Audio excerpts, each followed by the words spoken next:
Ардақты ағайын, бұл бірге таңдаймыз бағдарламасы. Біз дүйсенбіден жұмаға дейін өздеріңізбен тікелей эфирдеміз.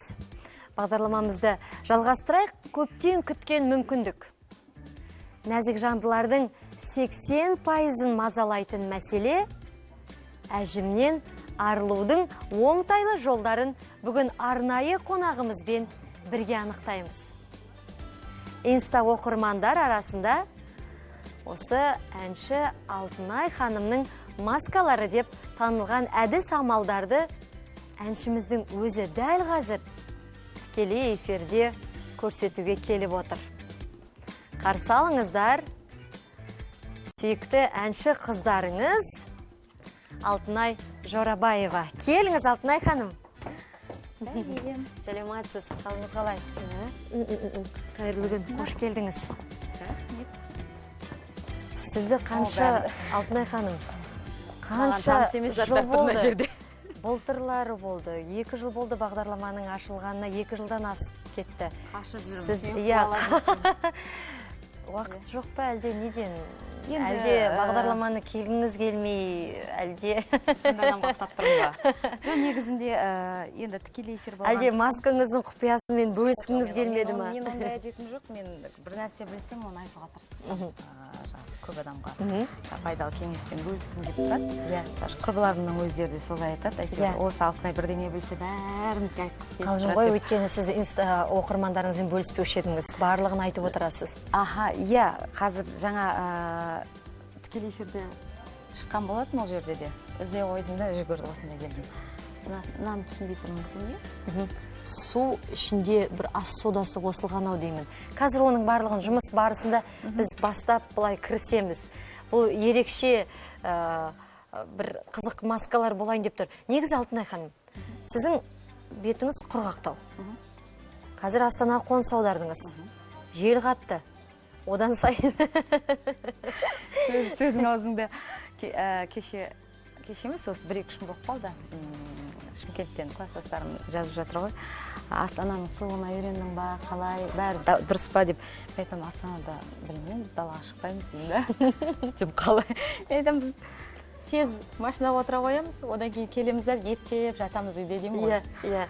Сол ұқсап, бір жағынан биыл менің ойымша бұл қатты су емес. Дей тұрғанмен үйде шомыласыз ғой, жуынасыз ғой, барлығы хлорға толы. Су аппақ. Ол бетке әсер етеді.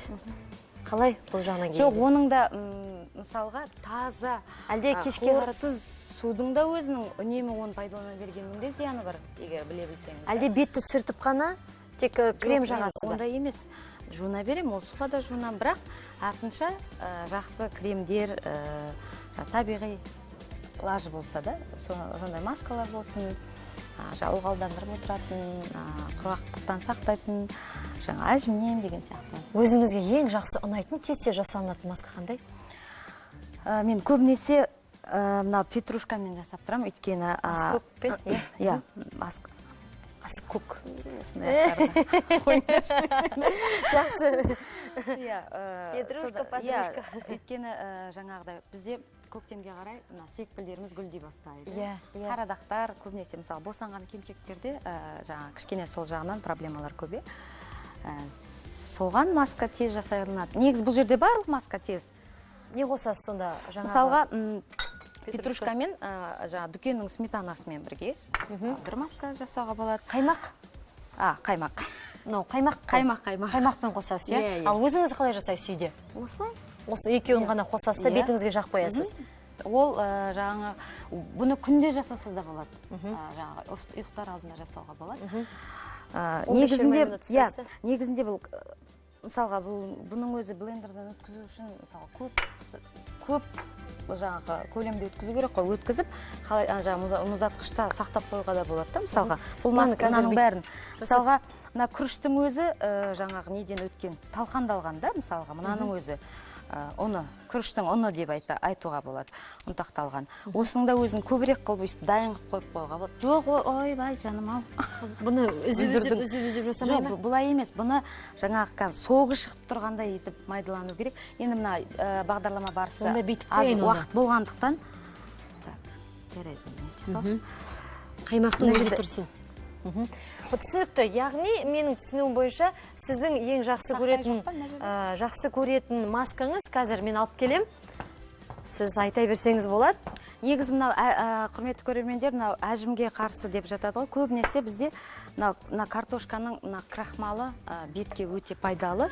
Өйткені бірақ тез картопты ала салып, оны жасауға да болмайды. Өйткені біз бұл дәріленген картопта болады да. Сол үшін де мен осы жердегі бағдарламаны шақырған қыздарға айттым.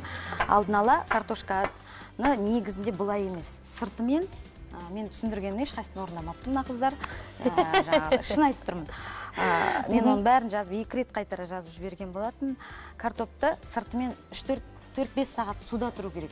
Сонда ана бір көбік шығып тұрған сияқты болады. Сыртымен қабығы ашылмаған күйде болу керек. Сонда ішінен себілген дәрілерін бәрін бөліп шығарады суға. Крахмал ішінде қалып қалады. Ал мына жерде крахмалын бәрі сыртына суға шығып кетті. Сіздің тәсіліңіз соның барлығы крахмал ішінде қалды, сосын алып қабығын ашасыз ба? Қабығын ашып, кейін мысалға мынау үккіштен өткізе қоясыз, соны жағыз болды. Болды, өзің ғана. Ол қарадақтардан құтқарады. Әжімді құртады. Жоқ, бұл әжімге қарсы ылғалдандырады тағы. Тамаша. Қарадаққа мынау жас көгіңіз қаймақпен араласқан. Ал күріштің ұнтағы? Күріштің ұнтағы, айран бар. Одан кейін бұл күріштің ұнтағынан 1 қасық күріштің ұнтағы, 1 қасық айран, жарты қасық. Онда жасаймыз ба, Алтынай ханым? Осында жасайық, иә? Міне. Үлкен қасық. Жарайды, 1 қасық қойым. Мына кішкентай бола берсін. Бұл 2. Айранды алдық. Кейін күріштің ұнтағын. Бұны бетті ағартуға ма, әлде бетті жұмсартуға ма? Лимон бетті негізі ағартады. Күріште де углевод көп. Бұл да көмір қышқылды, көміртегі.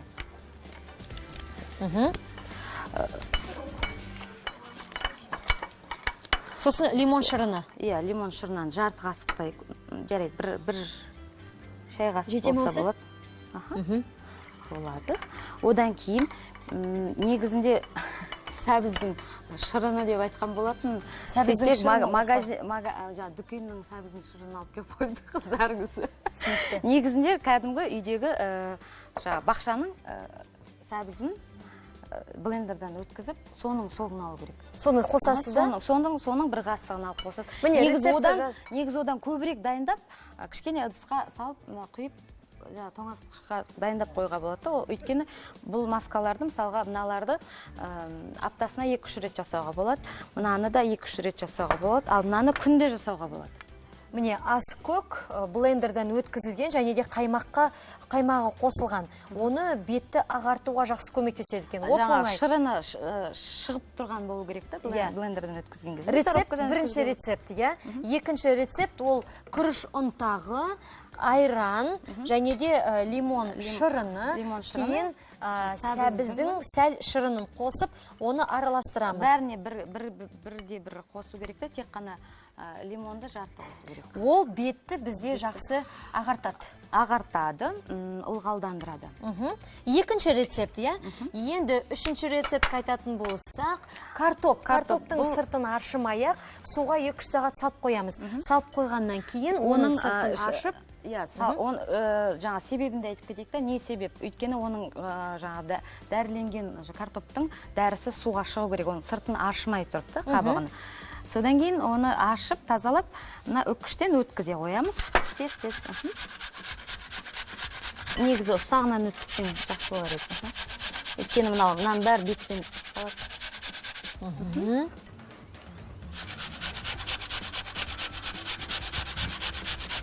Өнер жұлдыздары бізде еркелеп жүреді ғой. Әсіресе, мысалы, көздің айналасындағы мимикалық әжімдері бар ғой, соған жақсы. Көбінесе, мысалы, химикат арқылы өткен маскалар бар ғой, кәдімгі алатын. Оларды аптасына 2 рет қана.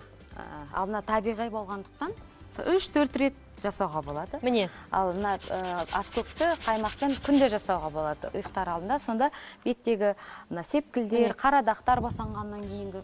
Картоптың бізде үкіштен өткізілген тәсілі. Сосын кейін оған не қосамыз? Ештеңе қоспайсыз. Осы өзің ғана. Тамаша. яғни ол беттегі оны үнемі жасап тұрсаңыз, сонда бетіңіз ылғалды, әжім, енді ол